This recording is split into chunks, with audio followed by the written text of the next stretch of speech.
시청자와의 깊이 있는 소통, 리얼 비평 탐나는 TV. 오늘도 시청자를 대표해 MBC 프로그램을 입체적으로 분석해 주실 패널들과 함께합니다.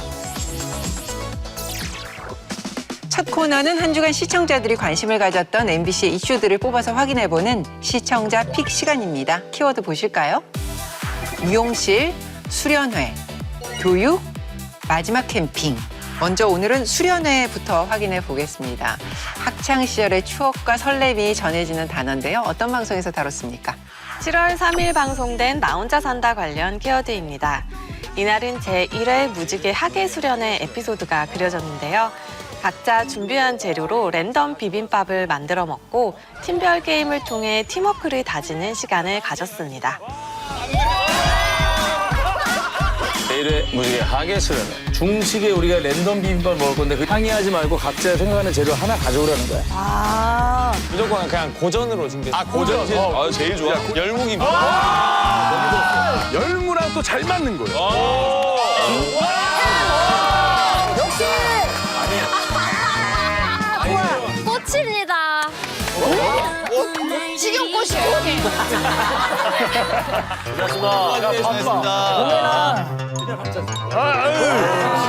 간이 딱 맞겠는데?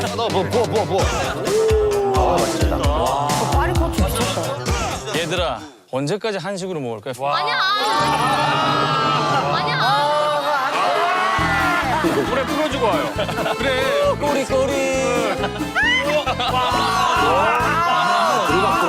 야, 디테일에 멍둥이. 이야. 아, 예뻤어. 비주얼로.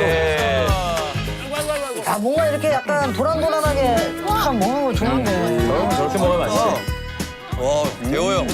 꽈리고추가 쭈꾸랑 있어? 아삭아삭 잘 씹혀서. 맞아, 아, 저 맛있는 걸 내가 못 먹었네. 아, 진짜 맛있다. 낙하산 달리기. 준비. 출발.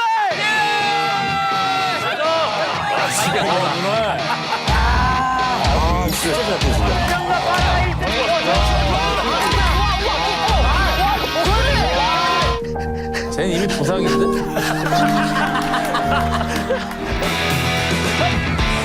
단독 출발이죠, 지금.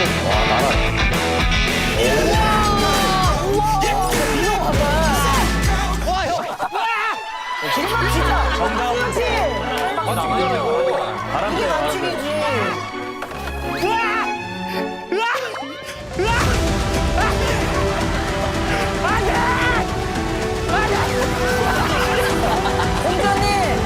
지금이야, 지금!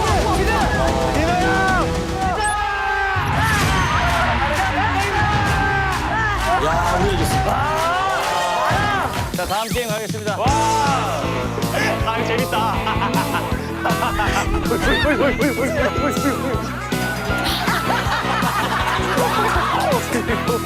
눈가리고 올라리기.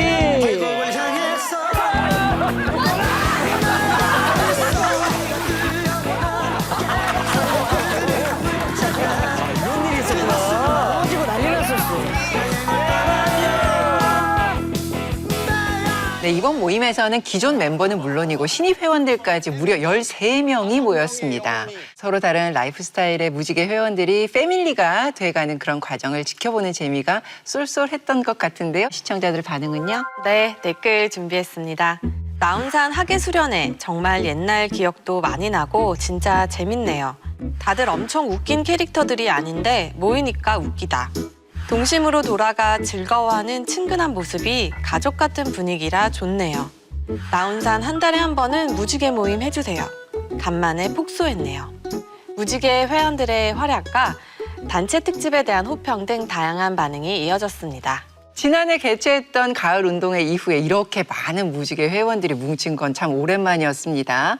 가정통신문부터 단체 티셔츠까지 이 정겨운 분위기가 물씬 느껴졌던 이 여름날의 수련회를 어떻게 보셨습니까? 처음에 이제 가정통신문이 나와요. 근데 그 가정통신문을 보면은 서로를 더 이해하고 협동과 배려를 배우는 시간이다. 뭐 이런 내용들이 적혀 있더라고요. 핑크색 손목밴드 뽑은 팀 같은 경우에 일단 남성 멤버들은 전현무 씨랑 김대호 씨가 이렇게 나왔어요. 거기에 이제 여성 멤버 두 분이 또 같은 팀으로 이제 조합이 됐었거든요. 예. 보통 서바이벌 프로그램이나 이런 데서 이런 조합이 나왔다면은 우리 조 너무 불리한 거 아니냐 이런 불평도 나왔을 법도 한데 이날 방송에선 이분들이 공주 콘셉트를 살려가지고 머리에 뭐 핀을 꽂고 이렇게 뭐 운동을 한다든지 아니면은 이제 이어달리기를 할 때도 다른 팀에 대해서 현저히 뒤처지는 모습을 보였었는데 그거에 이제 굴하지 않고 게임 자체를 이렇게 즐기는 모습들을 보여줬었거든요. 전 이게 이제 상호 간의 이해 그리고 협동과 배려를 좀 우리가 도모하자는 수련의 취지와 너무 잘 맞았던 것 같아서 저는 되게 훈훈하게 봤습니다. 저는 이제 보면서 가장 좀 인상적이었던 건 이게 어린 시절에 대한 그런 좀 수련회에 대한 추억, 향수를 좀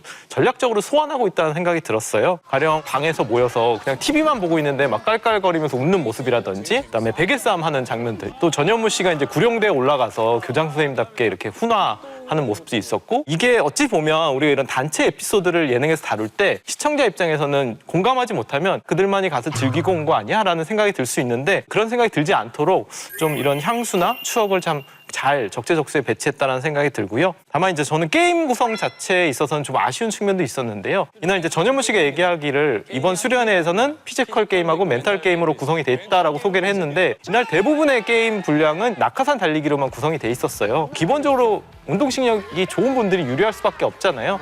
상대적으로 이제 전현무 씨 팀이 너무 전력이 떨어지다 보니까 이 팀 간의 전력 차이가 너무 벌어지는 부분에서 오는 어떤 결과를 예측하는 재미도 다소 좀 부족하다는 생각이 들었습니다. 저는 오히려 뒷부분에 하이라이트로 편집된 게임들이 훨씬 더 재밌어 보였거든요. 그 장면들을 조금 더 넣었으면 어땠을까라는 좀 아쉬운 생각도 들었습니다. 이번 수련회 같은 경우 새로운 레귤러 멤버를 좀 소개하고 일종의 좀 성공적인 세대 교체를 이제 시청자들에게 알리는 좀 단체 이벤트로서 의미가 있지 않나 싶어요. 빵 사랑으로 굉장히 강한 캐릭터로 인식시켜졌었던 뭐 서범준 씨라거나 몇 회차만으로 굉장히 시청자들을 사로잡았었던 김신영 씨처럼 이분들이 나 혼자 사는데 아주 오래 나왔던 게 아닌데도 불구하고 같이 모이는 순간 아 그래 이 사람들 나온 사람 멤버 맞지라는 그런 인식이 드는 것 같아요. 이제 기존 멤버이고 굉장히 중요한 역할을 했었던 박나래 씨와 키 씨가 이제 좀 한 번에 빠지게 됐었던 그런 위기 상황이 있었는데 그 상황에서 어쨌든 지난 6개월간 뭐 이것도 시도하고 저것도 시도하면서 많은 무지개 회원을 성공적으로 확보했구나라는 생각이 들더라고요. 그래서 지난 6개월이 어떤 변동의 시기였다면은 이번 수련회는 이번 기수가 이제 이렇게 만들어졌습니다. 우리 활동을 기대해 주십시오라고 하는 그런 분기점이 아닌가 싶습니다. 다음 키워드는 미용실입니다. 기분을 좀 전환하고 싶을 때 찾는 장소이기도 합니다. 어떤 프로그램과 관련돼 있습니까? 7월 1일 방송된 오늘엔 관련 키워드입니다. 이날 수상한 가족에선 동네 사랑방이 된 김제의 한 미용실을 찾아갔는데요. 이웃들과 소일거리에 식사까지 함께하는 아내의 정겨운 일상과 그 틈에서 혼자 외톨이가 된 남편의 짠한 사연이 웃음을 선사했습니다. 꿀이라도 발라놓은 듯 자꾸만 발길이 가는 그런 곳 하나쯤 있죠? 이 마을에도 모두에게 사랑받는 장소가 있답니다. 아이고 왜 언니 아이고 어디 다녀오셨어? 안녕하세요. 예, 안녕하세요. 이거 안 좋아. 야 그런 말 하지 마라. 지금 어떡하지? 1번. 여기 1번이야. 어제부터 왔어. 근데 내가 어디 가냐고 못 했어. 어제부터 오셨다고요? 아 1번이야. 자식 이제 몇 년 됐어? 지영이 10살 때 챙겼으니까 가가 50 하나요. 와, 그럼 40년 동안 다니신 거예요, 여기? 오래 보셨네요. 여기 땡이 언니는 젊었을 때 진짜 뚱뚱했거든? 아, 예. 그래서 뚱자는 못 붙이고 그냥 땡이라고만 했어 내가. 그래갖고 우리 죽산에서 남편 고향이 여기예요. 그러니까 따라 내려왔지. 어머니 살아 생전에는 여기에 입사하고 미용실 여기다 차린 거예요. 그러는데 한 5년을 생활을 하다 보니까 여기 분들이 너무 좋은 거예요. 그래서 나가기 싫더라고. 가지 말고 이거 좀 가져. 갖고 오셨어요? 마늘 여기서 같이 가려고. 아, 마늘 여기. 마늘 좀 미용실에서 마늘 까는 거 도와줄 손 많으니 귀찮은 소일거리도 문제없답니다. 뭐 고추 나올 때는 고추 따고 콩 게릴 때는 콩 게리고 여기는 그래. 점심 때 되니까 내가 보리밥 오늘은 안 채놓고 나올게. 한창 바쁘다가도 밥 때만 되면 배고플 이웃들 생각에 하던 일도 멈추죠. 사드실 게 없으시겠어요? 다 갖다 주셔가지고. 우리는 또 나눠 먹어요. 쌀도 다들 감자 봐요 감자. 그런 따뜻한 정이 모여 지금 이 마을에서 가장 북적이는 사랑방이 되었나 봅니다. 그런데 남편은 홀로 식사 중이네요. 우리랑 드셔. 이건 어떤 상황이죠, 도대체? 매번 이렇게 혼자 드시는 거예요? 참 재밌는. 아내에게 이웃들이 얼마나 가족 같은지 알기에 하루 한 끼, 점심만은 기꺼이 양보한답니다. 오늘 수고했어. 언니 잘 가. 잘 가. 손님들 모두 가고 나면 온전히 부부 둘만의 시간입니다. 여기가 인기가 있는 이유는 당신 잘하니까 있는 거야. 아이고, 참 고맙소. 고마워요. 미용실을 운영하는 부부와 또 이웃들의 모습을 바라보는 것만으로도 마음이 좀 따뜻해지는 그런 에피소드였습니다. 시청자들 반응은요? 네, 댓글 준비했습니다. 미용실이라는 공간을 통해 사람과 사람이 이어지는 소중한 관계를 다시 한번 돌아보게 됐네요.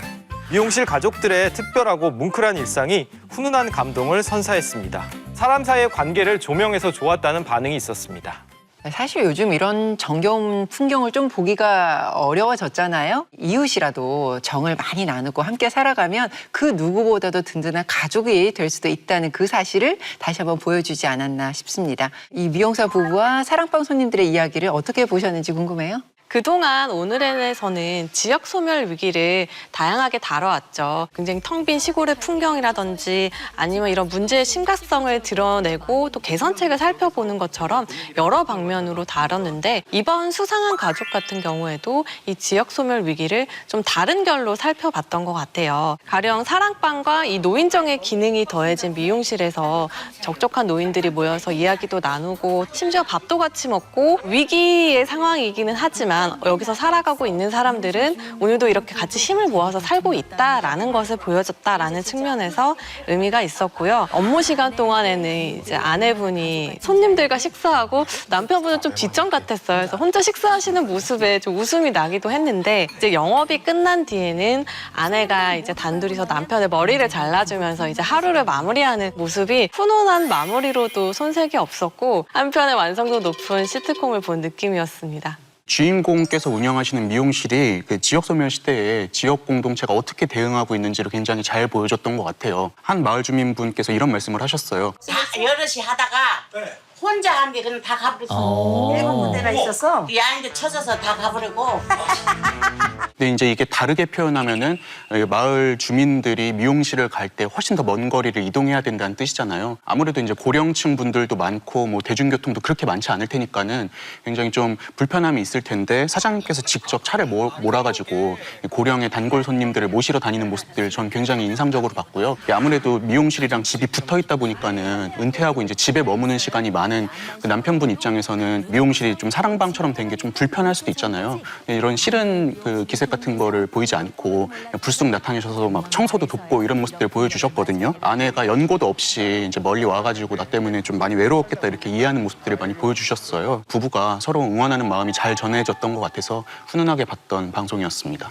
동네 어르신들의 사랑방이 된 그 미용실 특유의 그 분위기, 정말 오래 알고 지냈었던 그 지역민들끼리의 찐친 바이브라고 할까요? 예, 그런 것들이 굉장히 잘 드러난 에피소드였던 것 같아요. 그 생존 신고하러 잠깐 들렀다 오신 할아버님이 있었잖아요. 전 그게 되게 인상적이었었던 게 지금 초고령 시대가 되면서 이 독거노인 고독사 문제는 굉장히 좀 사회적인 문제가 되고 있잖아요. 그래서 이제 사실 도시 같은 경우는 이런 거를 좀 막기 위해서 가령 우유 배달을 통해서 이제 그 어르신의 안부를 확인하는 그런 서비스 같은 것도 제공을 하고 있는데 지역 공동체라고 하는 게 어떤 관념적인 것이 아니라 결국에는 이제 서로의 얼굴을 보고 일상을 좀 함께하는 공간을 통해서 유지될 수 있다는 걸 잘 보여준 것 같습니다. 자, 다음 키워드는요. 마지막 캠핑입니다. 이동수 위원이 준비하셨죠. 네, 7월 2일 방송된 실화탐사대 관련 키워드입니다. 이날은 중증 자폐 아들을 둔 시한바 아버지의 두 번째 이야기가 공개됐는데요. 지난 방송 이후 달라진 부자의 삶과 두 사람이 함께하는 마지막 캠핑의 순간을 담아내며 깊은 울림을 남겼습니다. 기억하시나요? 시장 골목 끝자락에 살고 있던 우리 부자의 잔혹동화 같은 이야기 말입니다. 피터, 일로 와. 제 눈엔 세상에서 최고로 잘생긴 27살의 청년. 자폐성 장애 1급. 말하는 거는 한마디도 없어요. 드문 케이스죠. 아무리 자폐라도 단순 말은 합니다. 그런데 말기감이 확실합니다. 한 6개월 될 거예요, 그래요. 소위 말하는 그 시한부 여명이라는 겁니까? 그랬더니 그렇대요. 전국에 1000곳이 넘는 복지시설에서 번번이 입소를 거부당하고 성인 자폐인 받는 곳도 잘 없는데 공격성까지 있어서 번번이 거절당했잖아요. 방송 후 제게 일어난 가장 큰 기적은 바로 아들이 지낼 시설을 찾았다는 겁니다. 대원이, 잘생겼네, 안녕. 입소 첫날 아버님과는 바로 헤어졌습니다. 아빠 없이도 잘 살아야 돼. 그렇게 우리 부자의 동거는 끝이 났습니다. 더 이상 살 날이 진짜로 얼마 안 남은 거면 하룻밤 같이 자고 싶은 거? 제 마감 전에 한 번은 더 봐야 되겠어요. 이야, 잘 뛰어노네요. 좋아 보이네요. 몸도 더 다부져졌고 표정도 많이 좋아졌고. 그저 아들과 하룻밤을 보내는 줄로만 알았는데 시설에서 무려 캠핑카를 준비해 주셨습니다. 모닥불도 피우시고 제대로 캠핑인데요. 생애 처음이자 마지막이 될 아들과의 캠핑. 이야, 끝내준다. 그런데 10초. 아들은 불멍도 모르냐, 이 운치 없는 놈아. 멋들어진 캠프파이어보다 눈앞의 찌개가 더 중요한 이 운치도 눈치도 없는 놈. 아빠가 준비해온 부대찌개가 너무 맛있어서 못 참는 거죠. 웬일이야, 네가? 뽀뽀를 다 하네? 재원 씨 얼굴에 행복이 보여요. 아침이 밝아옵니다. 아빠 해봐. 아빠. 아빠. 지금 아빠 한 거예요, 지금? 아빠. 이거 아빠한테 주는 마지막 선물인 것 같습니다. 선생님 손 잡아. 손 잡고 가자. 어쩔 수 없어. 고맙습니다. 안녕. 또 봐.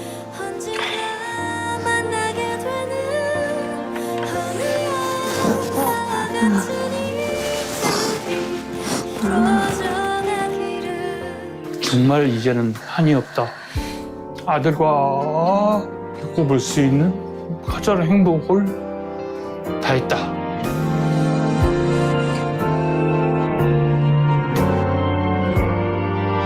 동화가 멀리 있지 않다. 동화도 다 현실에서 만들어진 이야기들이다라는 걸 알겠어요. 진심으로. 네, 지난 3월에 이 부자의 가슴 먹먹한 첫 이야기가 방송된 이후에 정말 많은 응원과 격려가 쏟아졌습니다. 시청자의 바람 속에 안녕 피터팬이 후속 방송으로 다시 찾아왔는데요. 댓글 반응부터 볼까요? 네, 댓글 준비했습니다. 이 가족에게 다시 한번 기적이 일어나길 간절히 바라봅니다. 아버지의 사랑이 대단하네요. 보는 내내 눈물이 납니다. 후속 보도해주신 실화탐사대 제작진분들에게 깊은 감사의 인사를 보냅니다. 꼭 아버지의 소원이 이루어지길 누구보다 바랐습니다. 두 사람의 행복을 바라는 한편 후속 보도에 대한 고마움을 전하는 등 다양한 반응이 이어졌습니다. 네, 무엇보다 가장 큰 변화는 아버지의 소원이었던 아들의 장기 거주시설이 마련됐다는 점입니다. 하지만 막상 떨어져 지내게 된 부자의 모습을 보면서 정말 많은 분들이 눈시울을 붉히셨을 것 같은데요. 저도 진짜 많이 울었거든요. 위원님들 어떻게 보셨어요? 방송 보면서 굉장히 다양하고 또 상반된 감정들이 교차했어요. 일단은 이 아버님이 죽음을 앞둔 상태에서 아들과 생이별까지 해야 했는데도 계속 감사하다라는 말을 하시는 모습을 보고 운명이 너무 가혹하다라는 생각이 드는 한편으로는 이분에게 또 도움이 손길이 이어졌다라는 이 현실을 보면 여전히 좀 따뜻하구나, 살만하구나라는 생각이 들었어요. 나아가서 저는 좀 되게 감동했던 부분은 이 아버님이 본인에게 모인 성금으로 피터팬 재단을 만들어서 비슷한 고통을 겪는 가족들을 돕고 싶다라고 한 점이었어요. 중증 자폐인 돌봄 문제를 다시 한번 환기시키는 부분이기도 했고 본인이 받았던 기적을 다시 기적으로 돌려주고 싶다라는 이 아버님의 큰 뜻을 느낄 수가 있어서 시청자의 한 사람으로서 저 역시도 감사 인사를 전하고 싶어진 그런 방송이었습니다. 내용적인 측면에서도 의미 있었지만은 구성적인 측면에서의 친절함도 굉장히 돋보였던 것 같아요. 지난 방송을 못 본 시청자분들을 위해서 초반에 이제 첫 번째 이야기의 핵심 내용들을 굉장히 잘 정리를 해서 현재 이제 부자가 어떤 상황에 처해 있고 무엇을 바라고 있는지를 잘 이렇게 전달을 했던 것 같고요. 이 후속 보도를 통해 가지고 이 부자의 소식을 전해준 것 자체가 저는 굉장히 좀 고맙게 느껴졌었습니다. 아들의 어떤 요건들 때문에 이제 1,000곳이 넘는 시설을 방문을 했지만은 다 거절을 당했다고 했잖아요. 근데 이제 실화탐사대 방송이 나간 이후에 2주 만에 이제 시설에서 연락이 와서 아들이 이제 거처를 마련하게 되었는데 전 이게 이 지상파 방송이 가지고 있는 긍정적인 영향력이라고 해야 될까요? 이런 것들을 굉장히 잘 보여줬던 것 같고요. 이 사건을 공론화함으로써 또 비슷한 처지에 있는 많은 분들에게도 힘이 될 수 있지 않을까 이런 생각도 해봤습니다. 전반적으로 이번 방송이 세상이 여전히 따뜻하구나 그걸 잘 보여준 방송이었다 이렇게 평가를 하고 싶습니다. 저는 보면서 이제 아버지의 병세를 전하는 과정은 조금 더 신중하게 다뤄질 필요는 있었다는 생각이 들어요. 아버지께서 이제 복수를 빼내기 위해서 병원에 가서 치료하는 모습도 그대로 좀 노출이 됐고 그 과정에서 좀 고통스러운 모습이 제가 보기에는 좀 너무 과하다라는 생각이 들었고요. 그리고 이제 환자의 상태를 가지고서 이제 의료진에게 그 여명을 물어보는 부분도 굳이 필요했나라는 생각이 좀 들었습니다. 이게 이제 죽음을 앞둔 개인의 어떤 신체적 고통, 좀 기대 여명을 좀 지나치게 가시화하다 보니까 또 일부 시청자 입장에서는 다소 자극적으로 느껴지지 않았을까라는 생각이 들었습니다. 자, 다음 키워드는요, 교육입니다. 대한민국에서 그 어떤 분야보다 뜨거운 관심이 집중되는 주제라고 할 수 있는데요. 어떤 방송에서 다뤘습니까? 예, 지난달 29일 방송된 MBC 네트워크 특성 관련 키워드입니다. 이날은 부산 MBC에서 제작한 교실의 기적이 전파를 탔는데요. 학생이 떠나가던 학교를 살려낸 좋은 교육들을 통해 지역 소멸 위기의 해법을 들여다봤습니다. 이제 저 졸업하고 없어지니까 아쉬운데 뭔가 졸업식 할 때 울 것 같아요. 이제 학교의 통폐합은 불가피한 현실이 되었습니다. 지난 30년 사이 부산은 50곳에 달하는 학교가 폐교되었습니다. 교육이 지역을 살린다는 것은 단순히 말에 그치지 않습니다.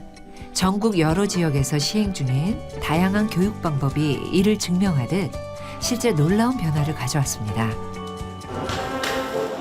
농촌에 위치한 남문중학교는 2025년 7월 세계 아이비 기구로부터 아이비 월드스쿨 인증을 받았습니다. 선생님의 강의 위주의 주입식 교육이 아니라 학생들 스스로 생각하고 토론하며 문제를 해결해가는 것이 바로 아이비 교육입니다. 아이비 수업이 도입되고 나서부터는 내가 왜 이렇게 생각을 했는지를 설명할 수 있는지가 평가의 기준이 된 것 같아요. 만약에 여기서 얘네를 이 삼각형의 무게중심으로 하면요. 얘랑 그래도 가까워지잖아요. 그럼 이유를 그렇게 생각해요. 그렇게 해도 돼요. 아, 이유는 여러분들 마음이에요. 아이비 교육으로 학교에 활력을 불어넣고 공동 학군을 시행하면서 학생 수가 점차 늘어났습니다. 이번에는 구미 원당초등학교입니다. 이 학교는 경북 희망학교 지정 후 학생 중심의 교육과정을 운영하며 학생 수가 46%나 증가했습니다. 오늘은 특별히 질문 축제가 있는 날입니다. 평소에 학생들이 삶에서 궁금했던 내용이나 평소에 호기심을 가졌던 내용을 중심으로 주제를 정하고 그 주제에 대한 답을 찾아 나가는 그런 과정입니다. 5학년 채빈이는 평소에 가보고 싶었던 화개장터를 주제로 탐구했습니다. 부모님과 동생들이 함께하는 자리라서 더 잘하고 싶은 마음이 큰데요. 남해가 있는 강연패 하동이 위치해 있어서 화개장터가 위치해 있기 좋습니다. 조금 힘들긴 했지만 또 만들고 나니까 너무 뿌듯해요. 한때 전교생이 1,200명에 달할 정도로 학생 수가 많았던 효재 초등학교입니다. 작년 같은 경우는 1학년이 11명이 입학을 했어요. 그런데 올해는 원도심 사업으로 2년 차를 겪으면서 1학년은 24명이 되면서 2학급이 편성이 됐어요. 한 학급이던 학교가 2학급으로 편성되는 것은 실제로 쉽지 않은 일인데요. 이렇게 큰 성과를 이룰 수 있었던 것은 더 나은 원도심 학교 시행 덕분이었습니다. 김인경 선생님이 아이들을 데리고 교문을 나섰는데요. 저희는 지금 학교 밖에 나와서 아이들과 현장 체험 학습을 가는 길이에요. 수학 형식을 빌려 문제를 해결하면서 사고력과 창의력을 키울 수 있는 활동입니다. 훨씬 프로그램도 많고 더 친구를 빨리 사귈 수 있어요. 학교 환경 개선과 다양한 교육 프로그램 도입은 원도심에 있는 이 학교를 오고 싶은 학교, 머물고 싶은 학교로 변화시켰습니다. 부산 MBC에서 제작한 만큼 다큐멘터리의 처음 시작은 부산의 인구 소멸 위기를 진단하면서 출발했습니다. 이어서 부산이 참고할 만한 사례를 찾기 위해서 경기도 양주, 또 충남 아산 등 전국 곳곳의 학교를 살펴봤는데요. 이 교실의 기적에 담긴 메시지가 잘 전달됐다고 보십니까? 지역의 위기 또 지역의 이런 지속 가능성을 교육의 변화로 모색해 보겠다는 점에서 굉장히 의미 있는 작품이었다고 생각을 하고요. 개인적으로 좀 눈길을 끌었던 거는 질문 축제를 한 구미 원당초등학교 사례였어요. 사실 학생들이 질문하라고 그러면 질문하지 않는 경우도 굉장히 많거든요. 근데 질문을 함으로써 얻는 교육적 효과를 굉장히 좀 잘 보여줬고 질문의 결과물을 가족들과 공유하는 그런 장면들을 축제로 묶어내는 것이 굉장히 좀 흥미로웠고요. 또 지역 구성원들이 함께 좀 어울리는 문화의 장으로 확장한 충남 아산시 송악면의 마을 교육 공동체 도 굉장히 좀 인상적이고 좋은 사례였다라고 생각을 합니다. 다만 저는 일부 내용 같은 경우에는 아주 새롭다라는 느낌보다는 우리가 그동안 많이 이야기해왔던 학생 중심 수업이라든지 아니면 체험학습, 지역 연계 교육 이런 것들과 좀 연장선상에서 비슷하다는 생각이 좀 들었습니다. 단순하게 이렇게 우수 사례 모음집으로 가정하는 것보다는 그 사례들의 어떤 성공의 과정에서 있었던 여러 가지 뭐 시행착오라든지 갈등 뭐 이런 것들도 함께 다루었다면 더 좋지 않았을까라는 생각이 들었습니다. 주입식 교육이 아닌 창의성 교육이라도 하는 부분을 강조하는 것이 2024년 우리 탐난TV에서도 다뤘었던 MBC 다큐 이제 교실 이데아가 좀 많이 떠올랐어요. 수능 중심 교육이 좀 문제라는 것이 있고 뭐 아이비 같은 것들을 대안으로 제시해보는 거는 분명히 의미가 있으나 좋은 학벌을 얻는 것으로 소급되는 교육 환경에서 이 아이비 하나를 도입한다고 해서 그것이 해결될 수 있는 문제냐 그 질문을 제기했었는데 사실은 저는 이번 다큐에서도 그 질문을 제기할 수밖에 없었다고 생각해요. 가령 표성고등학교 얘기를 할 때도 아이비 도입 후에는 대입 수시 전형을 통해 소위 명문대 진학률이 눈에 띄게 높아졌습니다. 하면서 이제 여기 온 사람들의 얘기를 하거든요. 분명히 이제 인구 유입으로서는 효과가 있을 수 있는데 그럼 결국에는 좋은 대학, 소위 말하는 이제 결국 서울 내에 있는 대학으로 간다고 하면은 그럼 이 인구가 여기 남아 있을 것인가? 라는 질문을 할 수밖에 없거든요. 그리고 실제로 표성고 같은 경우가 어떤 이슈가 있었냐면은 명문대 진학률이 높아지니까 외지 학생 유입이 늘어나면서 정작 표성에서 나고 자란 학생들이 오히려 표성고에 가지 못하고 또 이제 또 멀리 학교를 통학해야 되는 그런 문제가 실제로 벌어졌거든요. 인구의 유입이라고 하는 것이 결국 강남학군의 지역화가 된다면 그것이 그러면은 긍정적인 것인가? 여기서 말하는 좋은 교실, 좋은 교육과 같이 갈 수 있는 것인가라고 하는 의문이 들 수밖에 없는 거죠. 구체적인 부분들이 좀 제외되다 보니 좋은 교육이라고 하는 되게 중요한 담론과 지역소멸 극복이라는 되게 중요한 담론이 충분히 연결되지 못하고 굉장히 좀 뭐 희망적인 결론을 내려 했으나 상당히 좀 피상적인 이야기가 되지 않았나 싶습니다. 교육이 지역을 살린다라는 이 명제를 증명하려고 했던 다큐였고 다양한 사례들을 통해서 어느 정도 또 증명된 부분들도 있었어요. 다만 이제 이야기를 다양하게 듣다 보니까 논의가 맞지 않는 인터뷰 내용이나 뭐 사례들이 좀 눈에 띄었어요. 가령 이제 부산의 취업을 목표로 한 이 특성화 고등학교를 소개하면서도 또 우리 자녀들이 가고 싶은 대학을 갈 수 있고 그렇다면 굳이 이 타 지역으로 뭐 이사를 가거나 전출할 일이 거의 없다는 거죠. 라고 얘기를 했는데 사실 이 특성화 고등학교의 설립 취지는 바로 이제 직업 현장으로 투입되는 것인데 대학의 진학을 얘기한다라는 점이 좀 맞지 않았고요.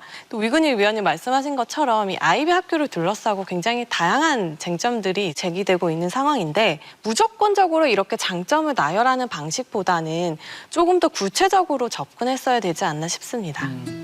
교육이 지역 소멸의 돌파구가 될 수 있다는 그 가능성을 보여주려 한 시도는 긍정적인데 그 구체적인 예시나 근거들이 적절했는지 이 부분에 대해서는 좀 아쉽다는 평가들 남겨주셨습니다. 앞으로 지역의 현실을 완성도 있게 담아내는 작품들을 많이 만나볼 수 있길 기대합니다.